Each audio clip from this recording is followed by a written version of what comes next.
Nampak tak? Ada sedikit beza.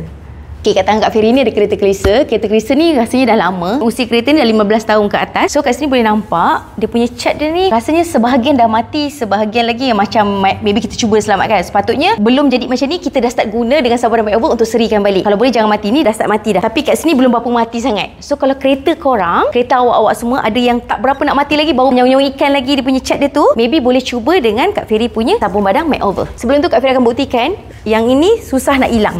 Nampak tak? Fairy dah ni dah lap. Susah nak hilang, susah nak bersih. Okey, Kak Fairy bezakan. Okey, dia bersih tu memang bersih, tapi tak bersih sangat. Okey, tak bersih sangat, tak bersih sangat. Nampak tak? Jadi sekarang Kak Fairy nak gunakan sabun makeover. Ini kita dah bancuh tadi. Make sure kalau dah bancuh tu betul-betul lumat, supaya tak ada partikel-partikel, nanti kan takut dia tercalar kereta. Fokus dekat bahagian sini, Kak Fairy kat sini sebab cat ni dah agak lama tau. Tapi kita cuba bersihkan. Tengok ada tak hasil dia. Mungkin ambil masa sikit. Maybe boleh biar dia macam terperap sikit lah. Terperap sikit. Ataupun sebenarnya kan kalau you all boleh buat paste dia tu, tapi dab. Jangan gosok. Dab. So maybe yang ni dah lama, dia perlukan sedikit masa. Dan kalian boleh lap-lap. Kalau ikutkan sekarang ni, walaupun kita taklah menunggu lagi, kita baru je, dia dah start mula nampak sedikit beza. Nampak tak? Ada sedikit beza.